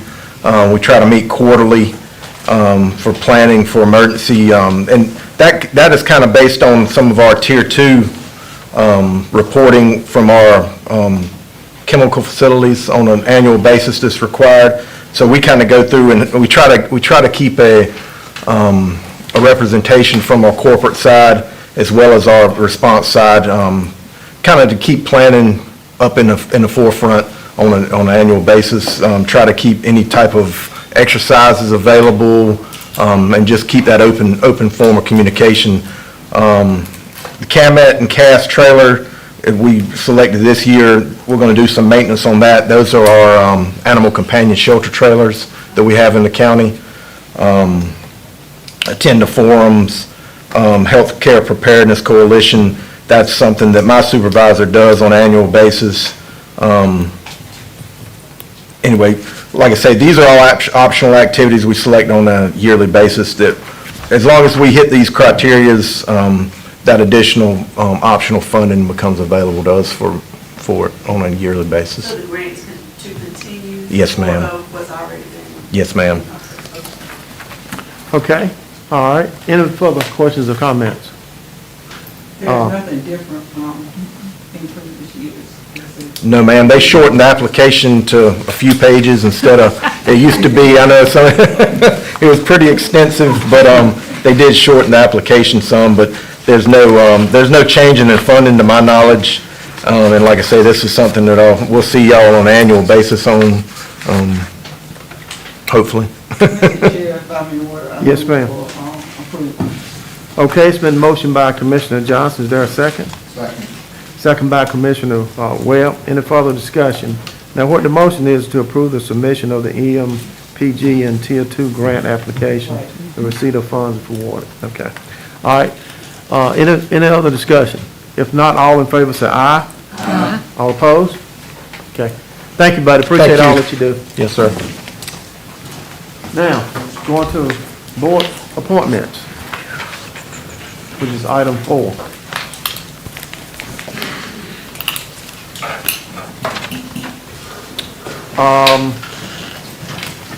I believe the first one is, Madam Clerk, is the Halifax County Council on Aging. Yes. Okay. Receive nominations to appoint Stephen A. Perry To replace Belinda Belfield. Can I get a motion for that? So moved. Thank you. All right, motion by Vice Chair Brewer, second by Commissioner Smith. Any further discussion? All those in favor say aye. Aye. All opposed? Halifax County Semi-Quincentennial Commission. Receive nominations to appoint Holton Williams. So moved. Motion by Commissioner Johnson, second by Commissioner Smith. Any further discussion? All those in favor say aye. Aye. All opposed? Now, Commissioner Richardson Davis and also Commissioner Webb, I don't know how familiar you all are with this Quincentennial Commission. If you're not that familiar, I'm sure Ms. Our Assistant County Manager will get with you. It may have been part of your orientation, I'm not sure. But she'll fill you in. Okay, next item, Halifax Parks and Recreation Advisory Board, Madam Clerk. Yes, sir. Okay. Did I skip one? Health Board. Health Board, okay. Let me go back.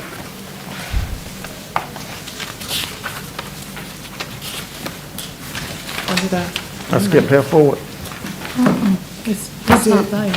I'm sorry. That's okay. Parks and Recreation. It's Parks and okay, Parks and Recreation Advisory Board. Receive nominations to appoint John Simeon to fill the unexpired term of Regina Reeves. So moved. Motion by Vice Chair Brewer, is there a second? Second. Second by Commissioner Johnson. Any further discussion? All those in favor say aye.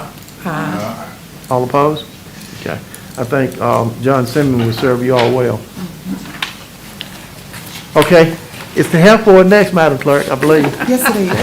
Let's get Ms. Joy back. Okay, receive nominations to appoint, I don't know who in the world this Carolyn Johnson is. Louis B. Mann III and also Carol Rowe. Can I get a motion? So moved. Second. Okay, motion by Commissioner Smith, second by Vice Chair Brewer. Any further discussion? All those in favor by the sign aye. Aye. All opposed? Okay, Lake Gaston Weed Council, Lake Gaston Control Council. Receive nominations to appoint C. Renee Perry to fill the vacant alternate member position. You are busy. That's what you get by getting promoted. Okay, they want to make the motion. I will. Move Okay. approval. All right. I'll second it. Motion by Vice Chair Brewer, second by Commissioner Johnson. Any further discussion? All those in favor by the sign aye. Aye. All opposed? Okay, next one is the Roanoke Regional Housing Authority.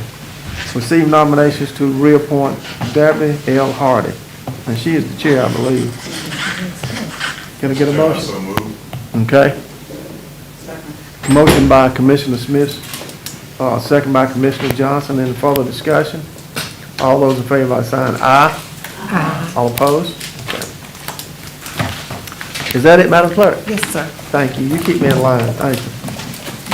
And just for all the commissioners, especially to Commissioner Richardson Davis and also Commissioner Webb, but to all of us, you know, we have quite a few board vacancies without recommendations, and it's in your packet. And so any good citizens that you think that may serve, you know, just talk to them. And, you know, I mean, we want them to be committed and be able to attend meetings, not just a name, but we want to be able, because if they don't attend the meetings, and I'll just go ahead and tell you all this, you may be aware, we'll remove you from that board. And so we want folks, you know, to attend. Not that we dictate how we want them to vote, they got to do what they think about that. But attendance is important, okay? All right, is that all? That's all the board appointments, right? Okay. Next item, Ms. Scott been waiting patiently. It's been a great morning. It has been a great morning. Yeah, it's great to have new leadership, and thank you all for your willingness to serve, and I look forward to working with both of you and the rest of the board, who is just a tremendous board and give a lot of time and energy to make this county a better place. So, working together works, as my former board chairman used to say, and we've adopted as our motto. Yep, okay. So I generally provide the economic overview or update, prior to the meeting, but I thought today, since it's your first meeting, I would go through just a few things maybe and point out, and I don't want to take up too much time because I know y'all have somewhere to get, plus I have some closed session items to discuss with you. But I'm going to take just a few extra minutes to go over a few things. But I think all of you know that we have an airport here. It's the Halifax Northampton Regional Airport. It's doing very well financially. It's a big economic asset for our community. And just, to highlight that and make sure you understand the importance of the airport to our efforts, because as we're trying to recruit business, that airport is extremely important. And I haven't done this in a little bit, so, that is not good. Anyway, luckily, we have our economic overview that I provide, and it shows the unemployment rate for the county. I think I have it memorized. It should be 6.4%, correct? And it went up slightly from last month, which was 5.7%, but in North Carolina, 99 of 100 counties had an increase in unemployment this month. And we're starting to hear and starting to feel that there may be some job unemployment increases as we get closer to this soft recession that we're supposed to have. But so far, our unemployment has remained pretty steady. Our building permits were just over 4 million, where they were just over 1 million a year ago at the same time. Our retail sales were just over 56 million for the last period. They run about 2 to 3 months behind in reporting, but still very robust gross retail sales for our community, not showing any signs of slowing down. And we're entering the busy season, so we're hoping to close the year another record year like we had last year.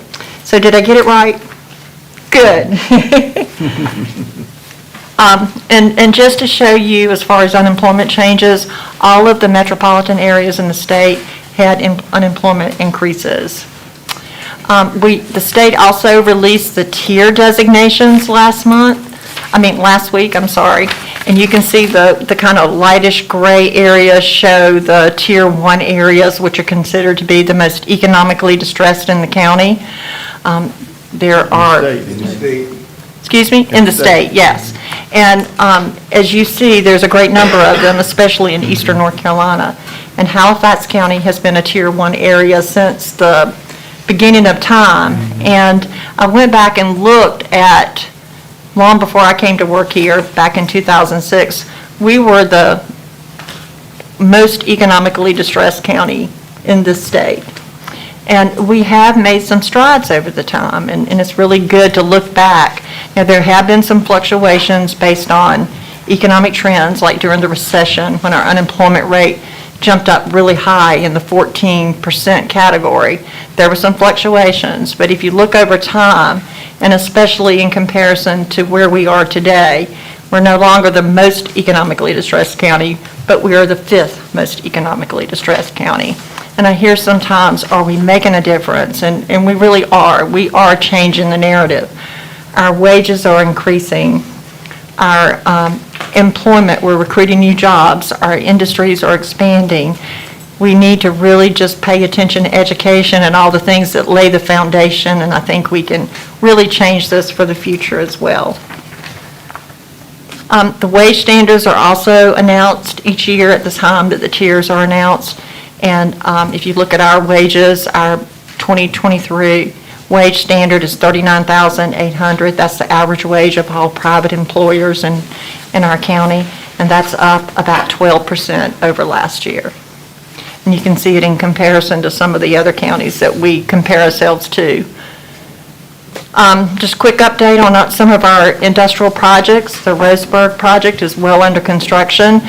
We have a sewer line relocation that we received state funding for that we're in the process of. We finished design and we've gone out to bid, and it came in over estimate and over our budget of $154,648. But luckily, we've been able to request from Commerce the additional funds to cover this difference.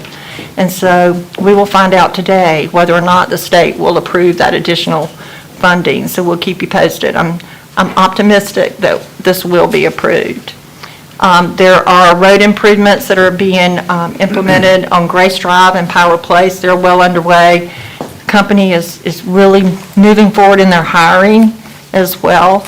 And so they have some of their leadership that will be here tomorrow to take a look at the plant and meet with us and kind of talk through where they are in their project. So the relocation of the sewer lines, I'm sorry. Uh-huh.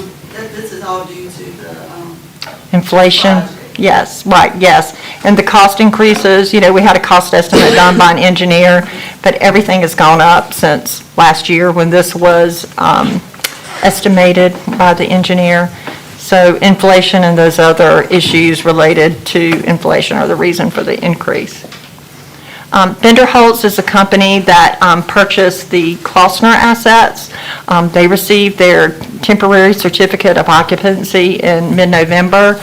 We are working with the company to help them ensure that their road and rail spur are operational. Those were constructed a number of years ago, so trying to work with them, and then have some other things that we work with them on a regular basis, including workforce development. and this is in the Enfield. Uh-huh, just 2 miles north of Enfield.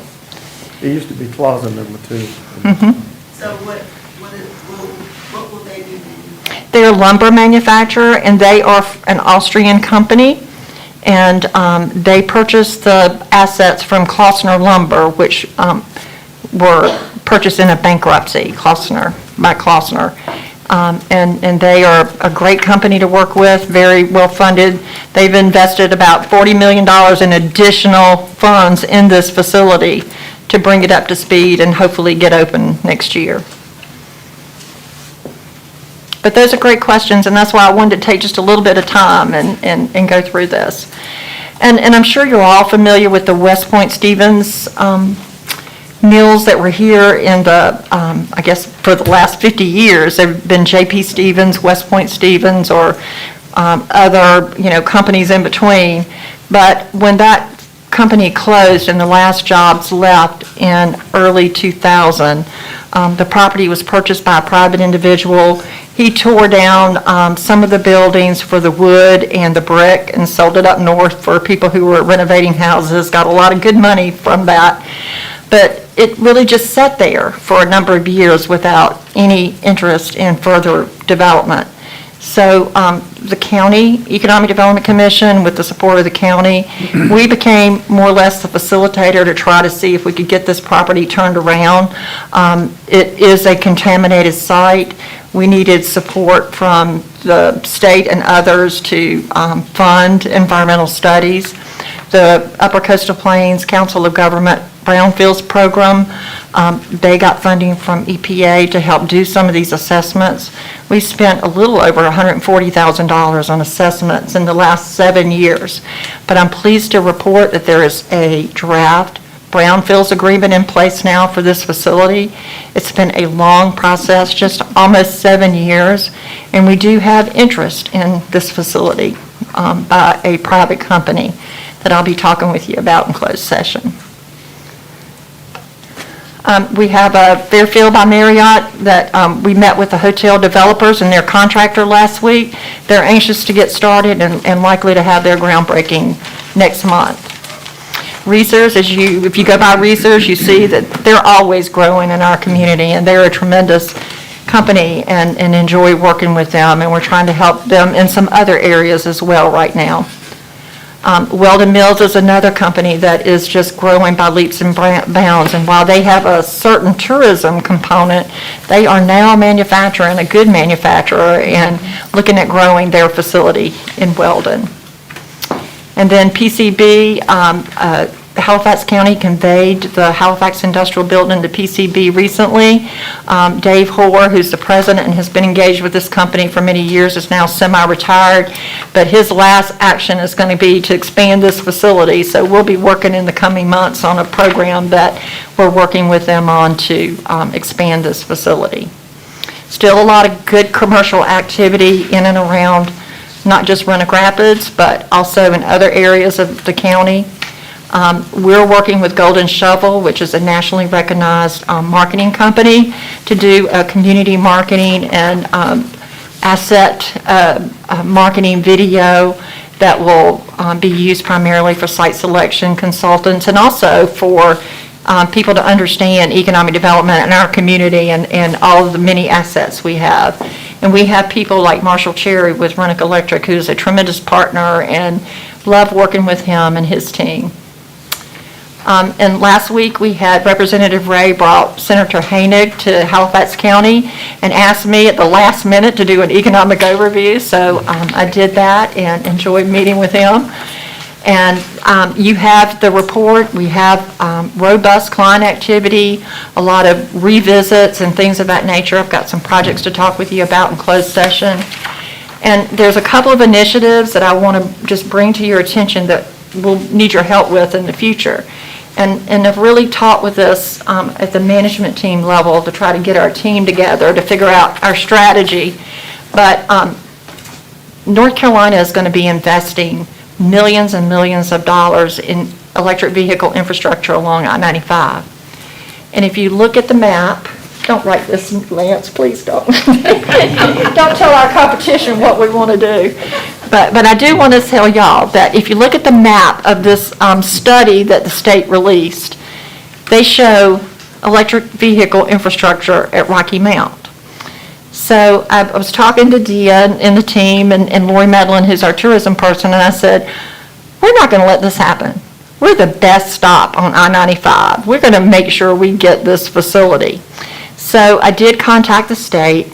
I got a little more information on what their strategy is in deploying this program.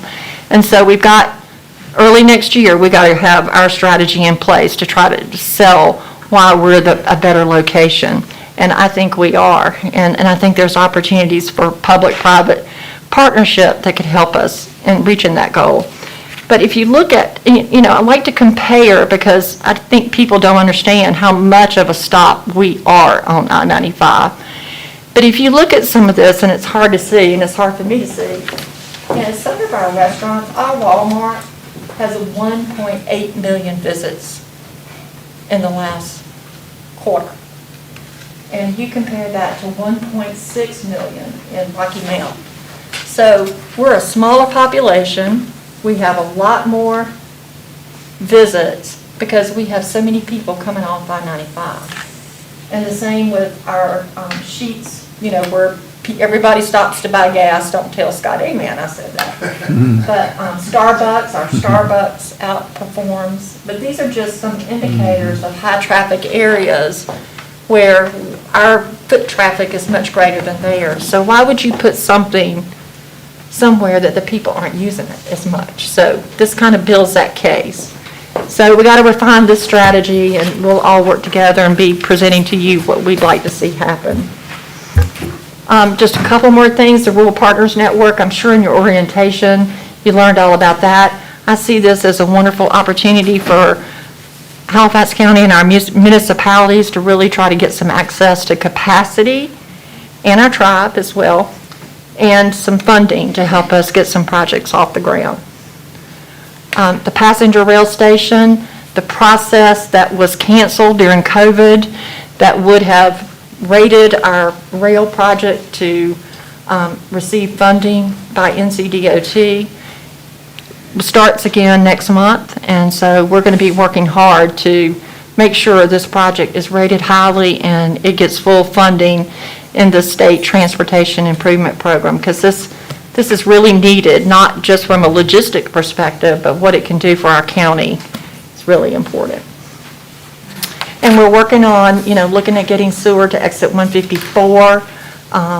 We have an preliminary engineering report underway. Now they'll be completed by the end of the month. And just a lot of other things, including a housing study. Halifax Horizons, which is a nonprofit, is funding a housing study to look at the need for market-based housing in our area, not just in Roanoke Rapids, but all over Halifax County, and hopefully be an instrument that we can use to entice investors to invest in housing in Halifax County. Upcoming activities, you can look at that at your leisure, but thank you, and anytime I can provide information to you all, please just, you've got my contact information. I'm an open book. Our chairman will tell you, anything you need, I'm more than willing to help. And that's the absolute truth. Thank you, Ms. Scott. Appreciate all that you do. And I do have one more item under open session that Okay. I need your assistance with. It should be relatively simple. Last week I had an upper respiratory issue. And I don't know if y'all taking antibiotics lately, but this thing's making me feel funny. Made me feel better, but it made me feel funny. Anyway, I failed to get this in your agenda package last week, so I'm coming to you at the last minute. And Glenn said I could, so, I mean, he said I could, I'm sorry.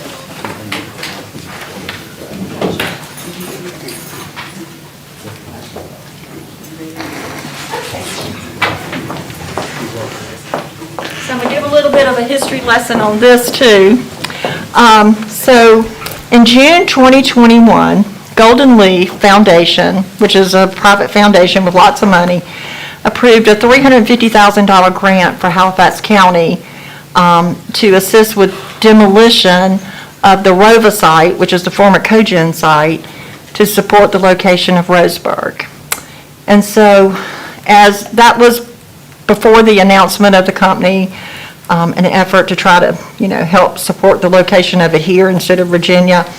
And then once the company announced and all the agreements were being finalized, the structure of the purchase agreement for the site no longer met Golden Leaf's requirements relating to private inurement.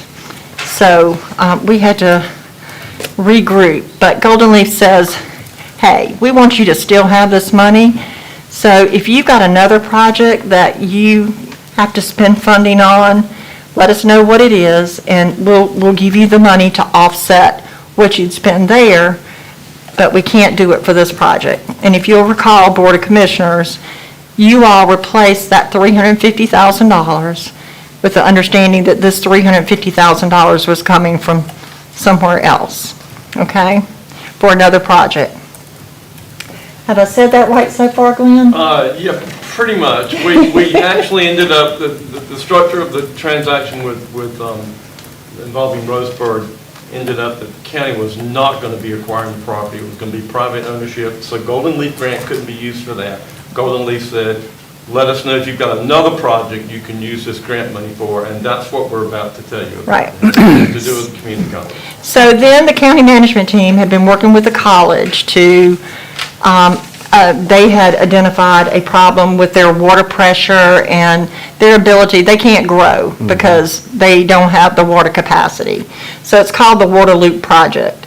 And so they mentioned that that could be something that the college was going to be coming to you all to help fund, these funds could be used for.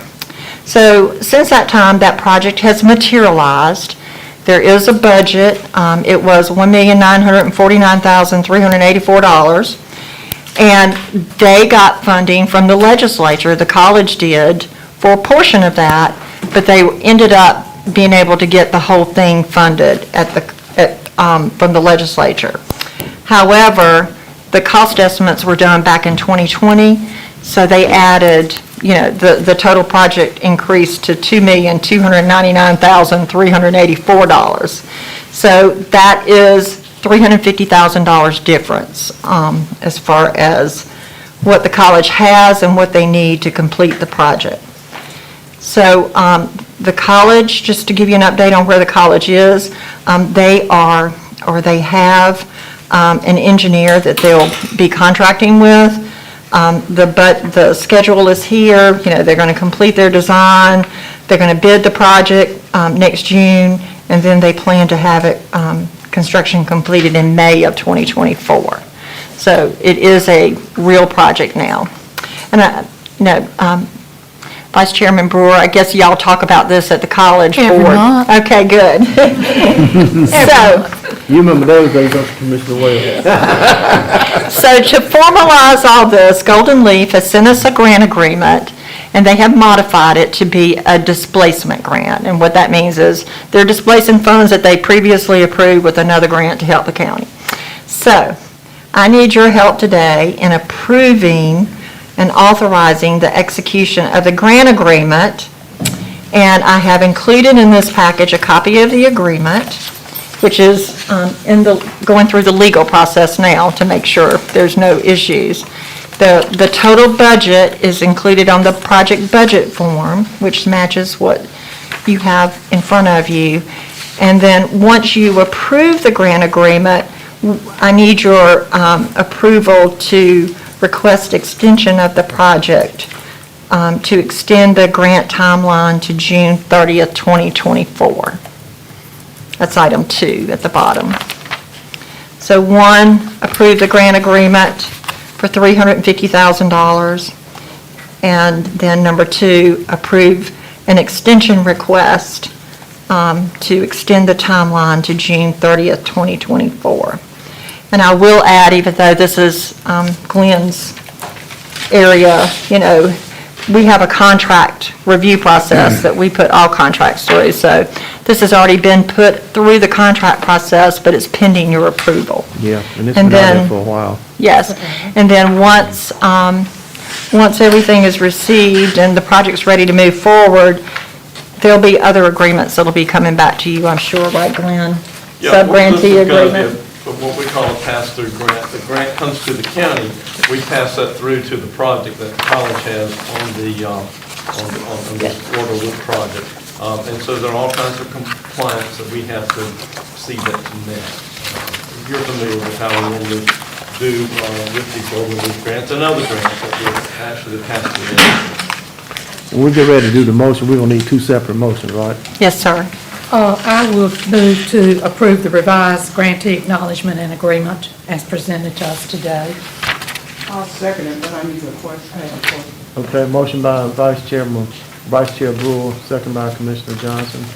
Any further questions, Ms. Johnson? Okay. My question is this, Kathy. Yes, ma'am. And it's just cut and dry. Golden Leaf has agreed to the $350,000. Yes, ma'am. And they provided us a grant agreement for that amount that is in that information I just... And there's no cost to us? No, ma'am. What you see in that budget that's included in there, it's got the sources and uses. There is no funding from Halifax County other than what comes through this grant attributed to that project. Okay.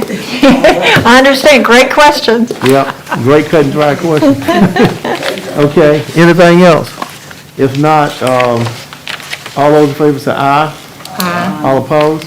And then I think we got a second one. That's it. Okay. We got the extension request, yes. Okay, need a motion for that. Move for extension of the project to 2024. Okay. All right, motion by Commissioner Johnson, second by Commissioner Webb. Any further discussion?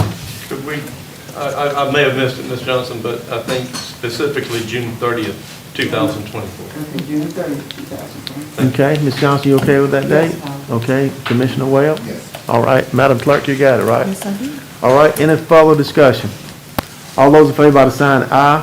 Aye. All opposed? Okay. Thank And we are you. very grateful to Golden Leaf for their support for this And you let project. them know that I met the leadership at Golden Leaf. Absolutely. They're And great.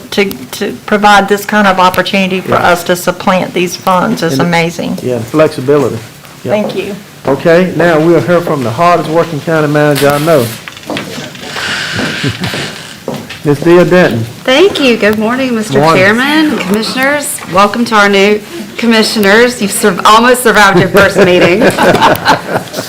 It's 11:35, so we're right on We're moving schedule along. today. Don't say that. Got to be somewhere in a little while. Okay. That's right. I have 4 items today for your consideration, and I'll request your approval. But first, I would like to take this opportunity to introduce our new Public Utilities Director. And I believe he's one of the last men standing in this room today. This is Mr. Chris Williams. He replaces Greg Griffin, who retired earlier this year, back in the fall. Chris comes to us from West Rock and is a resident already of Halifax County, and previously worked here much earlier in his career. It was actually before my time, over in planning and environmental health. So I wanted to introduce him to you. He started November 15th. Welcome. Chris, on behalf of the Board of Commissioners, welcome. Thank you, sir. Thank you so much for being here. Looking forward to your leadership. Tell you what, Greg Griffin, big shoes to fill, but anyway. He has made my transition easy. That's great. Glad to hear that. We were able to bring Greg back after his 30-day time away from the county to help with Chris's transition. As you all know, we have a lot of projects going on, specifically targeted towards water.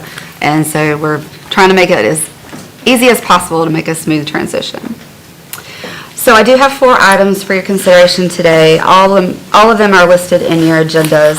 The first one is to request you approve an architect for our court services building renovation. I'm sure Commissioner Webb is very familiar with this building and that it was constructed in 1987.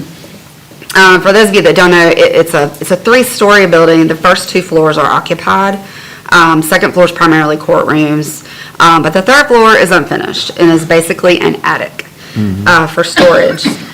We were able to secure $450,000 from the state's budget passed earlier this year, I believe.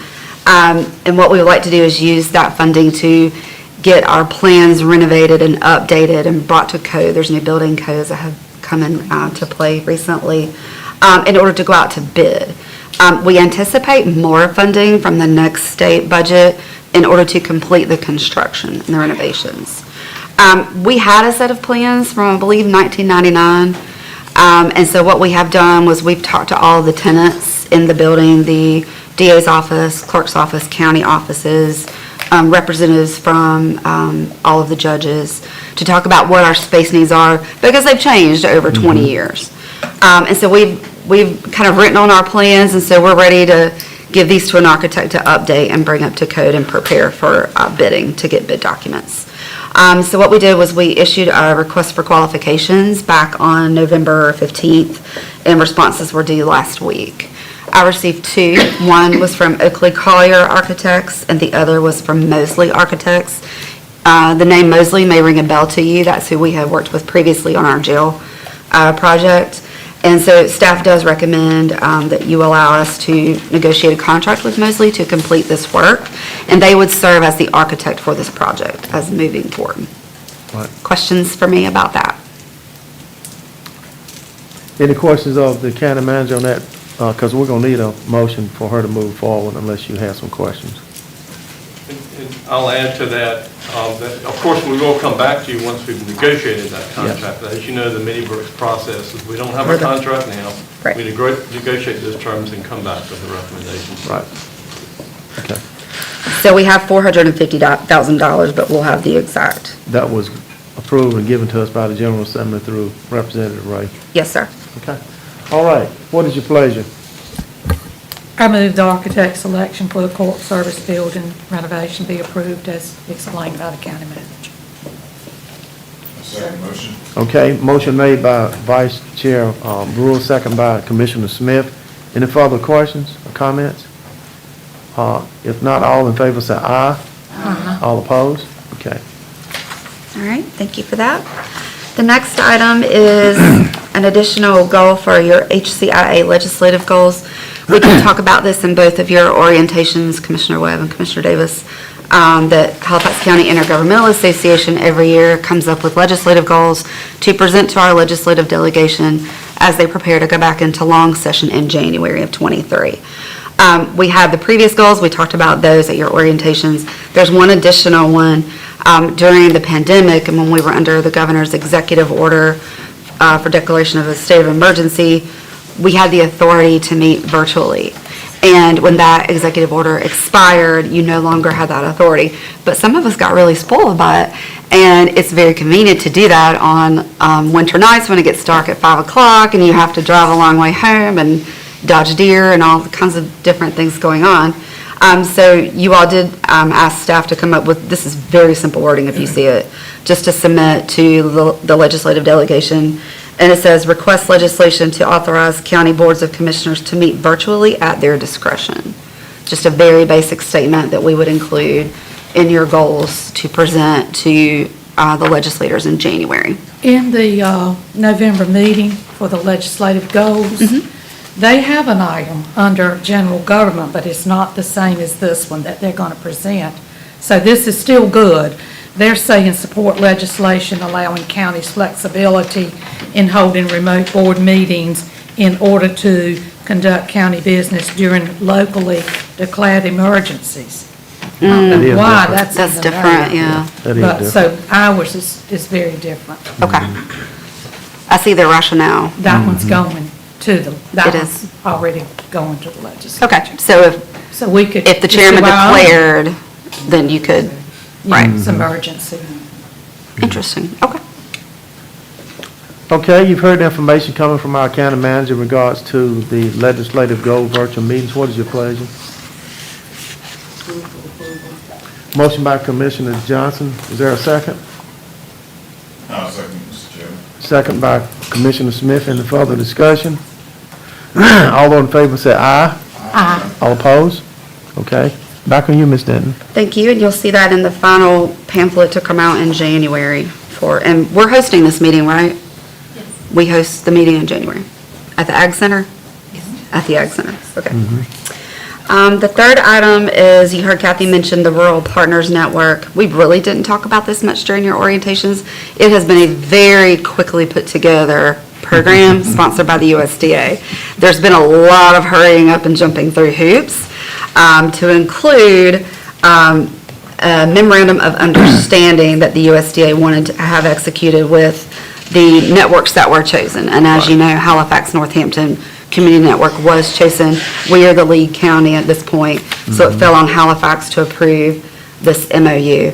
It does not obligate you to anything financially. It basically says that we're going to do our part to coordinate with all of our community partners to communicate meetings, information, opportunities, and that USDA will do its part as the lead agency for other federal departments that are involved as well.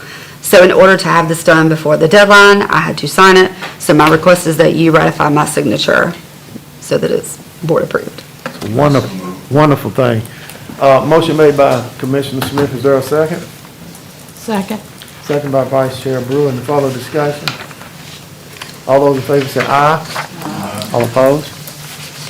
Okay, thank you. And the last thing is just an amendment to your 2022 meeting schedule. As you know, our retreat this Friday was originally posted to be held at Center for Energy Education. And you all decided to have it here, so this is where we'll be Friday. But we do need to amend your meeting schedule so that it can be made public. So I request approval on that as well. All right. Motion for that, please. Motion by Commissioner Johnson, second by Commissioner Richardson Davis. Any further discussion? All those in favor say aye. Aye. All opposed? Okay. Okay, thank you, hardest working county manager I know. Thank you. That's all for me. Now, greatest attorney in North Carolina, you next. Oh, my gosh. Look, greatest county attorney.